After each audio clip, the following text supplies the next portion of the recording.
Do not settle for the crumbs. You should have the whole cake, the icing, and the cherry on top too. Welcome to the Crumbs Ep.3. Alice, how are you? I'm so good on this Friday afternoon. How are you? I'm very excited because we've got a great episode coming up. Yeah. We've had some excellent feedback from our handful of viewers. Big shout out to our viewers for sticking with us. You've allowed us to come out for episode 3, so we're pretty pumped about that. Yep. We've got a new segment, which I'm about to get into, and before I do that, a bit of a rundown. You know, just to solidify this, you are going to be known as Caro. No comment, honestly, on that, but yep. I didn't think you would. In fact, I thought you would have given up and just accepted reality, which is your name is now Caro. So for those watching, I'm Wig. This is Caro, and we are the Crumbs. Mm-hmm. I prefer Caro over Wig, to be honest, so I can't complain too much. So. There you go. You got to take the small wins, don't exactly. you? On today's episode, we've got a new segment which I will get into shortly. We're going to talk a little bit about soccer in the US, professional women's soccer. You're going to give us a little bit of info on some soccer or some football in Australia that was played recently.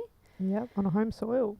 We're going to talk college women's sport and a few different avenues we're going to go down. And you're actually going to talk about some retirements. Yes. And some sad stories, and you're going to dig a little bit into the AFLW and a couple of those things. The one to watch is back, so we'll get into that a little bit later on. But we're going to start today's episode with the new segment, Wig Goes Whack. Wig is me. Starting with a bang. We're starting off with a bang, and we have to. You may have seen, Caro, and I'm sure you did, Tayla Harris in the headlines over recent months. Yep, chronically online. Always on Instagram, you know, social media. She was over in Paris during the Olympic Games. There is a famous photo of her doing the rounds. She's snapped with the GOAT of tennis, Serena Williams. Happy days for Tayla Harris, you know, one of the most well-known athletes. Pioneer, if you will. Statue, give me a statue. Yeah. But I need to go whack here. And I need to go whack immediately, and to one of my favourite media personalities in sport, Kane Corns. Cornsy, I say, hallelujah. You are on the money, my friend. Anyone who is going to sit back and tell me that Tayla Harris should have been in Paris, jet-setting around with Serena Williams and her mates in another country 3 weeks before opening round of the AFLW season. You are kidding yourself. Kane Corns has copped several comments, people on Twitter having a crack, you know, other people in the media. Melbourne Football Club head of football came out. The clubs backed the decision to allow it. They said they knew ahead of time. You have got to be kidding, Alice.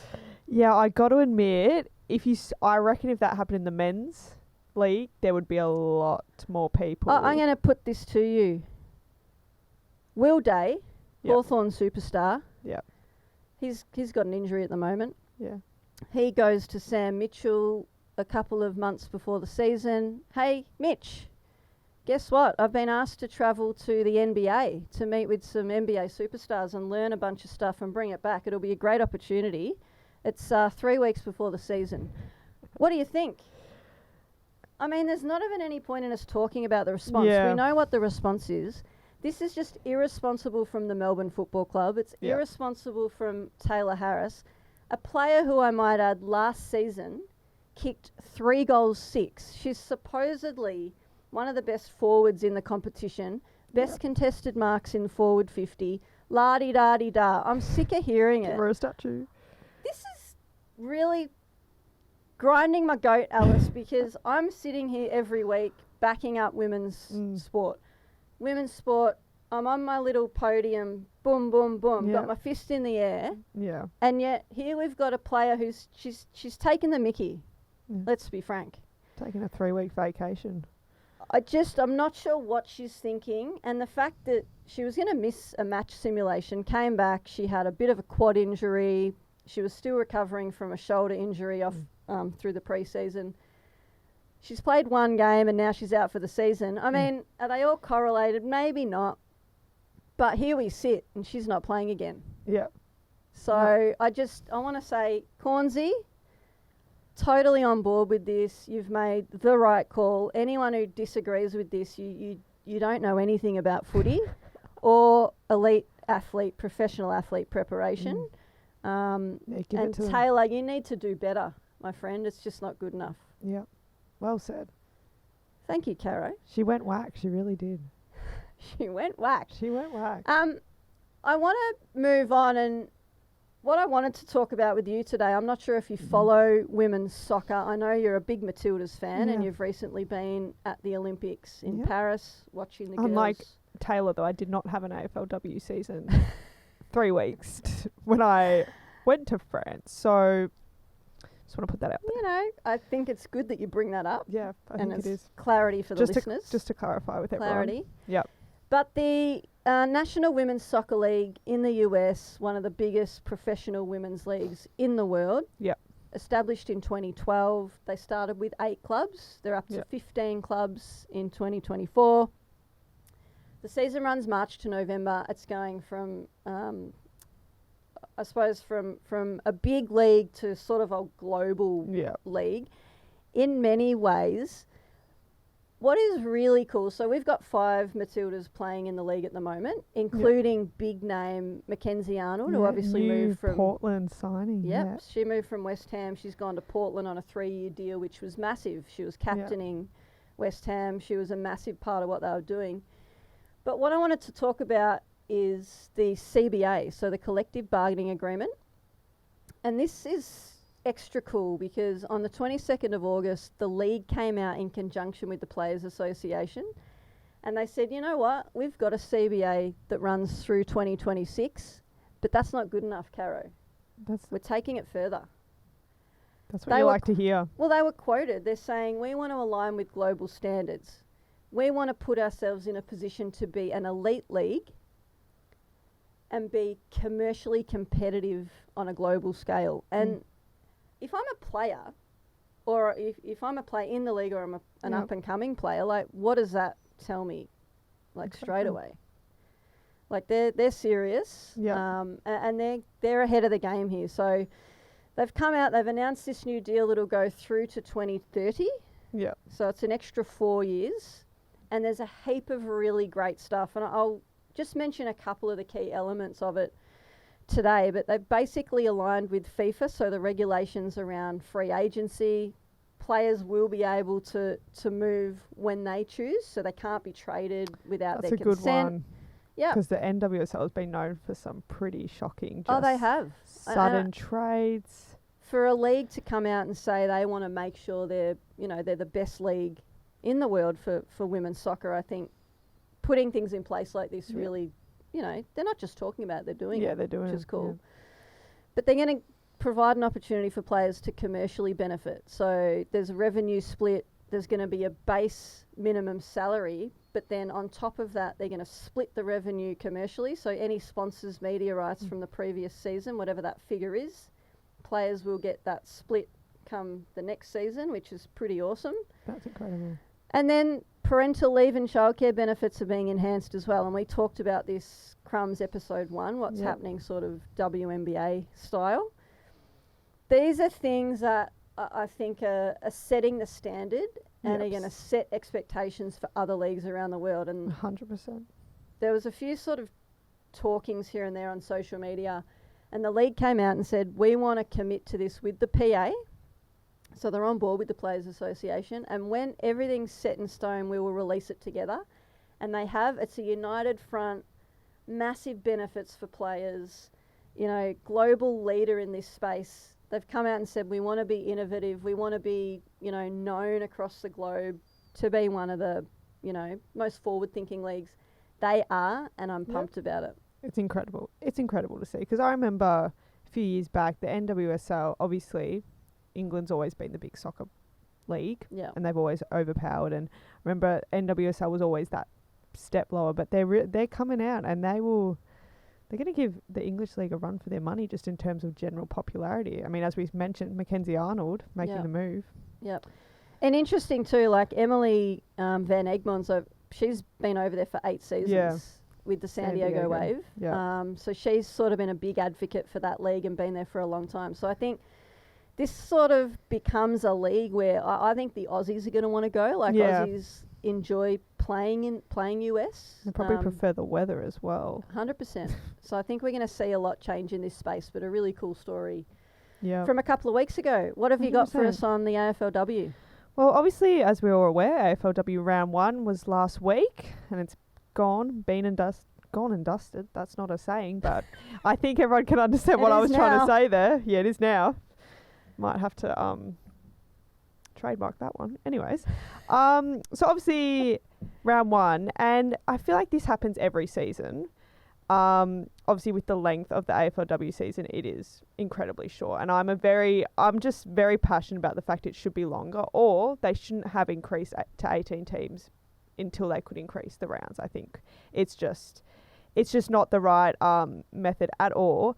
But I opened up my Instagram feed following Round 1, and I just remember scrolling, seeing another injury update, out for the season, ACL, all this. Did those players travel to Paris with Tayla Harris? No, they actually didn't. Okay. So, yeah. No, we don't. These aren't people who skip the country 3 weeks before the season. But I think it's time. I mean, it is always in conversation, the length of the season, but I think we seriously need to actually talk about it and actually make change, because when you have people having 6-week injuries, like length of injuries in Round 1, that pretty much puts them out for the whole season. Let's be honest. They might come back for 1 or 2 games, but what's the point? Yeah.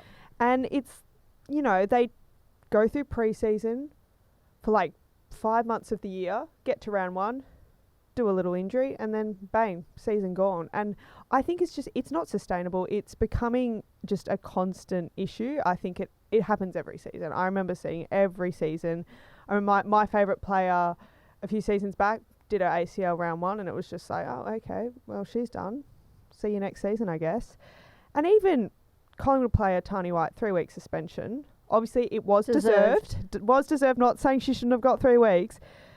But if that was in the AFL with their 24-round season, that puts her out for barely, not even My response to that, Alice, is just play the game fairly, and you won't miss any rounds. Obviously, but 3 weeks in a 10-week season, unfortunately, takes a pretty big part out of it. So I think we need to start having this conversation, because it's getting ridiculous. In my eyes, it's getting ridiculous. Look, the numbers I can't dispute. I'm not great at maths, but if I was to get out my calculator, which is usually what I do on my phone, get out my calculator and come up with a figure or a statistic or a percentage, yes, they're missing a lot of the season. There's not a lot of games. I'm actually going to talk a little bit later in the pod about how I think the game is growing and it's looking great. Like the level of play is really cool, like the efficiency with the ball is much better. Yep. But I would challenge you on this one. Like I'm struggling to understand how we extend the season. Like what, and maybe in 3 months' time we can have this discussion again, because like what are the attendance figures? What does the viewership on TV look like? The AFLW have been really lucky in that they've had this platform created by the AFL, where there's instant fans, instant members, instant viewers, instant access to broadcast deals. I mean, any women's sport who tries to create their own league, they don't really have that. No. AFLW's had that. So if you can prove to me that the numbers stack up and that from a commercial standpoint it's viable, I'm all on board. Extend the season for sure. But at this point in time, I'm not yet convinced that that's the case. So it's a one to sort of keep an eye on, I think, during the course of the season. But, they've had unrivaled access to promote their game like other sports haven't. So that's the thing. I think a lot of it comes from the leadership of the AFLW, if I'm being honest. I don't agree with everything they've done. And I think, as you said, no other women's sport league in Australia had kind of that kickstart they got. Like no one else. Everyone else had to literally build from nothing. Yep. And I think they haven't capitalised on it. And now we're a few seasons down the track, and it feels like the So- actual play on the field's improving, but is everything else improving? Well, that's the question that I think is on everyone's lips, and season 9 is going to show us that. But look, curtain raisers, like I've had supporters of AFLW say, "Oh, don't have a curtain raiser. That's not fair. The men should play beforehand." Well, I'm going to the MCG tonight, and it's sold out. There'll be 90,000+ watching the Bulldogs Hawthorn.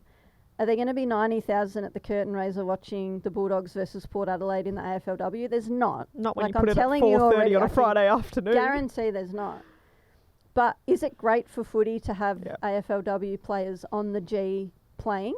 Yeah. Absolutely. Like, of course it bloody is. Like, that's what we have to do to grow the game. Yeah. So if we can throw them in, like if we played curtain raisers for the last 8 weeks of the men's season before that initial round that happened in the bye before the finals, like how cool would that be, and grow the momentum? Like the women's season started last week, but all people were talking about was Christian Petrarca potentially leaving his 7-year deal with Melbourne and going to Collingwood. Like no one was talking about AFLW. So how do we change that moving forward and present more opportunities? It's certainly one to watch. One to watch. It's not the one to watch. We've got that coming up. But it is one to watch. It is one to watch, exactly. Yep. But yeah, that's pretty much my point of view on that. I want to talk women's college sports. US women's college sports. And you and I and our great producer, Davin, shout out Dav, are off to the US. Slow-mo. We're off to the US in about 8 weeks, and we're going to watch women's college basketball at T-Mobile Arena in Vegas. Pumped. I am so excited. I have not watched college basketball before. Yeah. And in Vegas, just a whole nother atmosphere. But I want to talk about the growth of women's sport and college sport in particular in the US. And in 2021, now I'm not sure how much you know about NIL, so name, image and likeness. Yeah, I know it gives them a lot of money. Spot on. And it's only since 2021 that college athletes in the US through NCAA were allowed to make money. Yeah.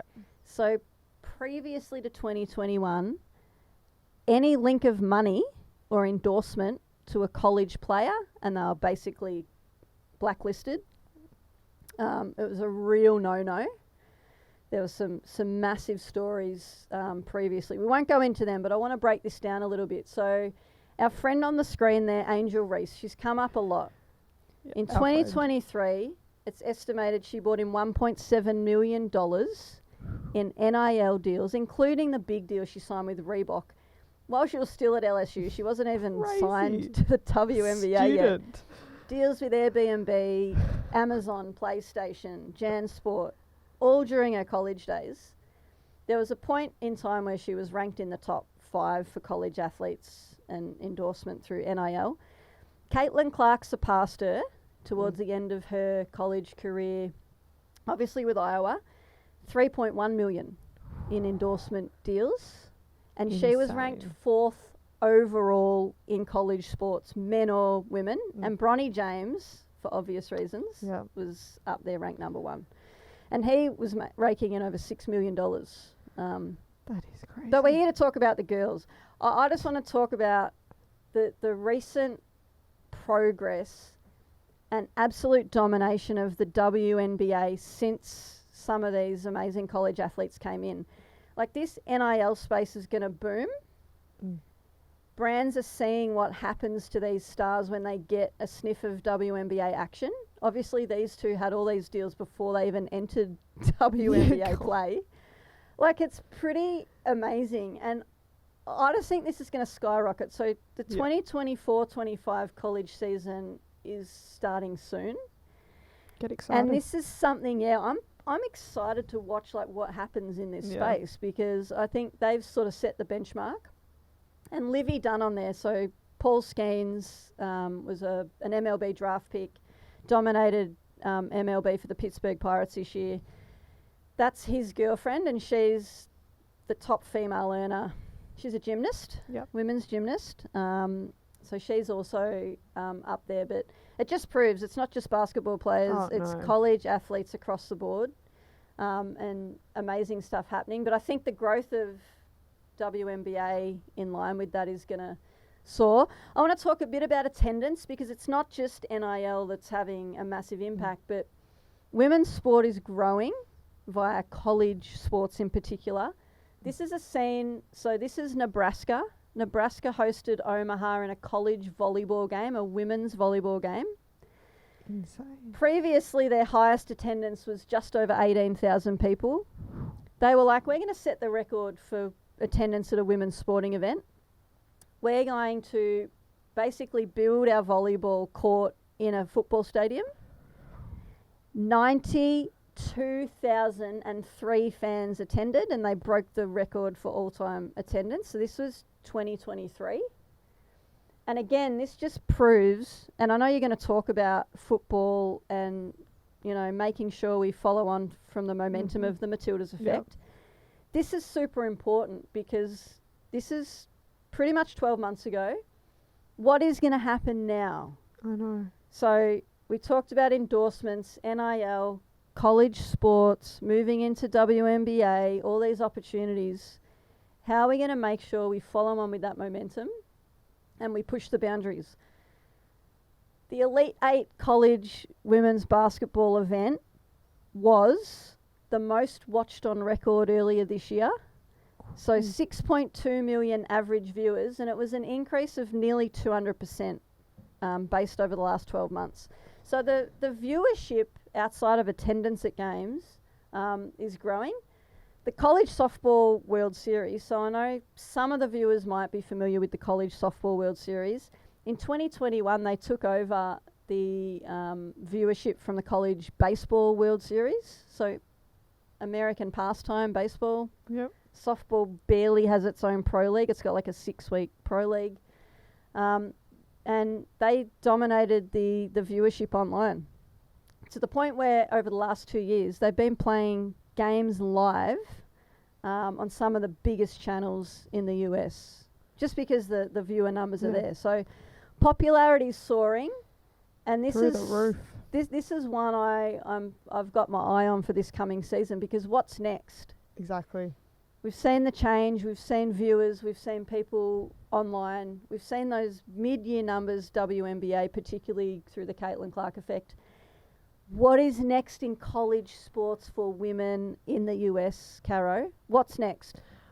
I reckon the sky's the limit. I think we will be seeing absolutely insane scenes. I did have one thought about that photo, though. I'm not sure how you're going to see the ball from the last row of footy stadium in a volleyball. Oh, that's what I was thinking about most of that time, looking at that photo. I was like, damn, you wouldn't want to be in the last row trying to follow that ball. Look, as a baseball fan who's spent a lot of time in the very top row of Yankee Stadium and has very bad eyesight, you find a way. Need binoculars. And it's all about being there, Alice. Oh, yeah. The atmosphere would be insane. 100%. Now, football. Switching gears somewhat. Yeah, so obviously it's been a big week for Perth. They had a little international football showdown. Hang on.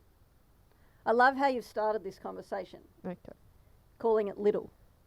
Because if you were to look on the screen at some of the superstars that you can see, how on earth was this little? Well, Caro? it wasn't. That was the thing. It actually wasn't. As Simone said, on that screen we have some pretty big names in Australia women's soccer. But of course, Western Australia was home to 4 massive European clubs for a bit of a pre-season tour, giving the Western Australia fans a little bit of glimpse of international football, and they named it the Perth International Football Cup. So obviously Manchester City, West Ham United, Lancaster City and Paris Saint-Germain. Don't hate me on my pronunciation. Obviously they are home to some Matildas, most notably Alana Kennedy and Mary Fowler for Man City, but also Courtney Nevin and everyone's favourite Katrina Gorry and Harper Gorry. She would have been there. It was a success, you know, obviously, but I have a little, I don't know, bone to pick with the marketing people. Obviously, I am a pretty big women's soccer fan here in Australia. Follow Matildas, follow the A-League. I pretty much know what's going on. But I even found myself forgetting it was happening till Alana Kennedy's story. I saw she was in Perth with her family, and I was like, oh, why is she there? Oh, because they're playing some games. Righto. And obviously they had 32,000 attendees across all the events for the week, which is still amazing for Perth and for women's soccer. Obviously, you know, you would not have gotten that 3 years ago. Like, it's still such a big growth, and the Matildas effect is, you know, probably it's a result of that.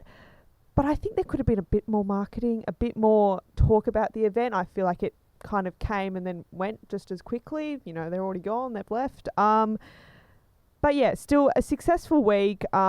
Amazing to get these big clubs out. It's not every opportunity you get to watch some European clubs, you know, in person, especially for us Australians. We're literally on the other side of the world, and no one wants to come to Australia because no one wants to have to do that 24-hour journey. But yeah, I mean, from your point, did you know it was on? Did you see much about it? Do you know when I knew this was on? Yep. When you told me 1 hour ago. Okay, well I literally that says it all. Didn't see anything, and I follow quite a lot of women's soccer, particularly on Instagram. Yeah. Didn't see anything, and I actually really, I've been following, in particular, Mary Fowler and Katrina Gorry. Probably Harper more than Katrina Gorry. I think Sorry, that's the case Katrina. for everyone. But I didn't know anything about it. And that's the thing. And Mary Fowler, you know, you could arguably say is one of the most popular Matildas right now. Like, she was kind of deemed Australia's sweetheart, next big thing in the soccer world. So if she's playing here with her European club and, you know, a general women's sport fan didn't really know, I think some questions should be asked. It begs the question, doesn't it? Yeah. The Matildas effect has been significant and is still significant. But how much can you rely on it? But how much can you rely on that before we need to start looking at other strategies? And it's a great question. So we add it to the watch list. The watch list is growing. The watch list is growing. And any of the viewers who are watching, like, did you see this? Yeah. Were you aware of it? Is this the first time you're hearing of it? Like, we'd love to know. I hope not. I hope not too, but if it is, let us know. And we're intrigued. We're very intrigued. It's a very intriguing one. You also wanted to talk a little bit about some retirements, and sad times. They're sad, but you know, you celebrate the careers. But talk us through it. I mean, would you just look at that screen? Look at the two legends on there. Couldn't get two of the biggest names, I reckon. But yeah, obviously this week, Tess Madgen, Australian basketballer, announced her retirement earlier in the week. Having just won a bronze medal at the Paris Olympics, went out on a bit of a high, I reckon. Couldn't script it much better, I don't reckon. But obviously she came out and announced her retirement. She's been battling some knee injuries in the past 2 years. So it wasn't probably a shock to anyone who knows the Opals well and knows Tess Madgen well. It was probably coming. But still very sad. An absolute legend of the game, you know, been an Olympian, been to World Cups, you name it, played in the WNBA. You know, she's been there, she's done that. Superstar. Absolute superstar, and arguably has left the game in better shape than what she found it. So yeah, just an absolute legend of the game, and want to celebrate her an amazing career. Tip our cap. Tip our cap to Tess Madgen. And then obviously this morning, when I woke up at the ripe time of 4:30 a.m, I woke up to the news that Alex Morgan had announced her retirement. American soccer player who's represented the USA Women's National Team, plays in the NWSL. And arguably, I would say her off-field impact has been way bigger than her on-field. She's been an absolute legend of the game. She has changed it for the better, definitely has left the game in a better shape. She oversaw the USA Women's National Team fight for equal pay in 2022. Obviously, that was like a massive, like 3-year-long battle, and she was one of the main players in that. And obviously, they achieved that, and it's you know, just had this amazing positive impact for them. She was also a huge part in the NWSL's 2021 watershed change that brought in policies to protect players. So she's always been in the forefront of those kind of social issues, and I think just an amazing career both on and off the field. And as she said, as she put it herself, I think she put it perfectly. She obviously has a daughter, Charlie, very cute, absolute legend. Hope to see her run out in the USA jersey in a few years maybe. She said it herself. And Mood lighting. Mood lighting. Love this. Celebrating career retirements with mood lighting. Really sad sad It's how we do it here. It's how we roll. Back. That her daughter Charlie won't have to fight the issues she did, won't have to go through what she had to. Hopefully she can just go out and play the game she loves and doesn't have to worry about a thing. So I think we all need to tip our hats off to Morgan, because... Tip of the cap. And, you know, for those who don't even follow soccer, like, everyone knows who she is. Yeah. And I woke up to that video too. And, you know, sometimes you sort of, like, there's a lot of those videos that do the rounds because you got social media. Yeah. Everyone's posting. It was sad waking up to see that this morning, and, you know, it was a really heartfelt, authentic message. Yep. And I think you're right. She's certainly a women's athlete who has left her sport and women's sport more generally in a much better place than when she found it. And she was always pushing for the future. Yeah.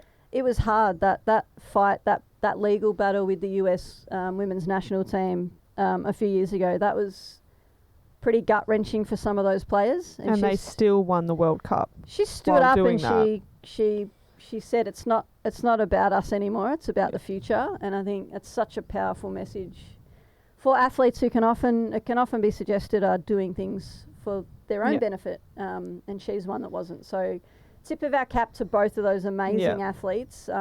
It's been amazing to watch them, and you've left both your sports in a much better place. 100%. We're moving on. One to watch. And this is a segment we have every week, and we've already talked a little bit about AFLW. I wanted to shine the light and raise awareness to people watching today about how cool round one was. I mean, it's awesome. The Kangaroos made a statement. Like, they Go North. Demolished the Lions in that grand final rematch. You know, they struggled in that grand final. They weren't themselves. They came out.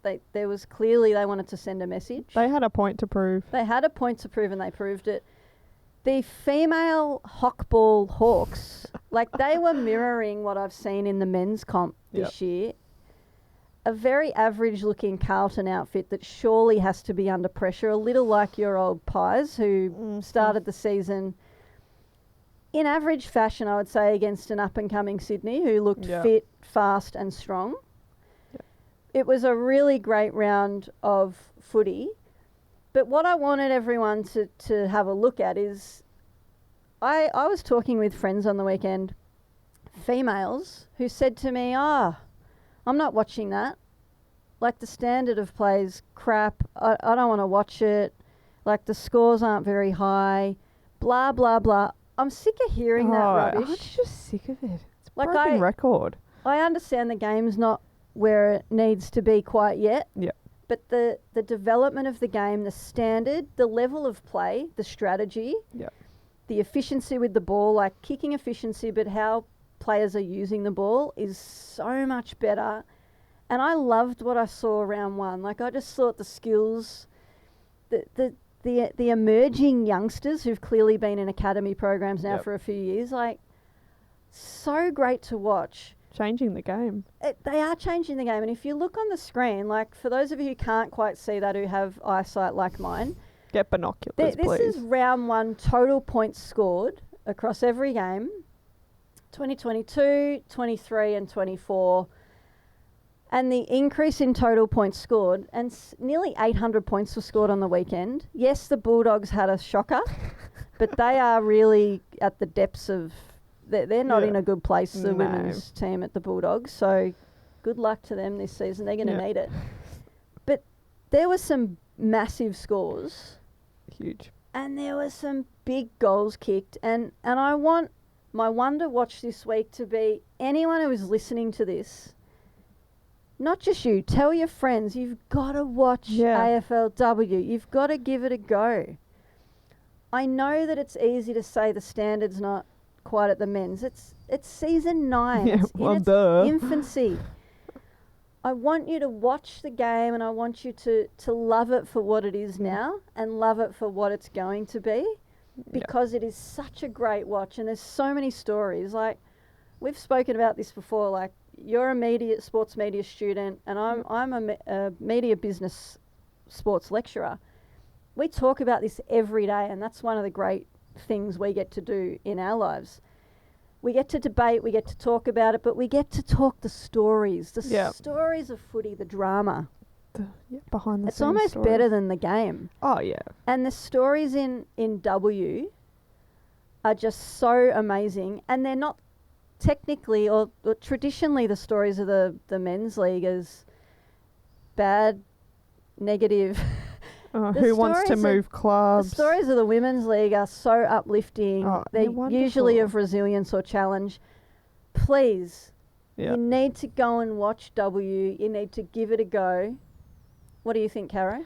Well, I think I've had this very similar conversations with my friends, and the point I always try and get across is, yes, it's not like the men's game. It is not like the men's game, but we don't want it to be. Exactly. That's how we're going to make it successful, is if we start to embrace it as its own league, its unique sense of play. Because when you look at a lot of women's and men's sports just around the world, the play between the two different ones are very different. They play different. Strategies are different. And so until we can start accepting AFLW that it's not going to be like the men's, and it probably never will be, even in 30 years' time, that's when the public attitude towards it is just going to improve. Because, as you said, it's incredible to watch because it is its own style of game. Sometimes I get sick of watching men's footy. No offense. But when you watch the women's, it's just this new and exciting play. And until we really start to push that narrative and not just keep saying, oh, but it's not as good as the men's yet, like I'm going to wait till it's as good as the men's to watch it. No, watch it now. Watch it for what it is. Watch it now. And there's clubs out there who are struggling. So North Melbourne, struggling down the bottom of the ladder for several years. Alistair Clarkson, Great White Hope. Your women's team are bloody amazing. Like, go and watch them play. Jasmine Garner, Ash Riddell, Emma Kearney. Like, some of these players, I watch them and I'm just in awe. Yep. Turn on the TV, give W a watch, and let us know your thoughts with some feedback in the comments. Caro, it's been great chatting. We could talk women's sport all day, but we have places to go, and they are the MCG. People to see. To watch the Bulldogs versus the Power in the W, and then to watch the Mighty Hawks take on the Bulldogs. Go Bulldogs. Go Hawks. Thanks for joining us. We'd love to hear from some viewers. Yeah. We had some feedback last week. I did want to say a big thank you to Jenny. Jenny provided some feedback on your nickname. Yeah, thanks, Jenny. She suggested that Essendon fans would not respect you because they do not respect Caro. No Essendon fans respect Caro. I'm sorry to say, Jenny, we've taken your feedback into consideration, and Caro is sticking. It's here to stay, and we hope that doesn't put you off. So we hope to see you for episode 4. I love that she's tried to get rid of it. Like, I love that she's kind of trying to support me in that, but at the same time, I don't really care about Essendon, so you know what? It's fine. We'll let it stick. We may have lost one of our 5 viewers. Jenny, sorry, Jenny. We love you. Go Essendon. Thanks for watching, and we'll see you and everyone else next week. See ya. Bye.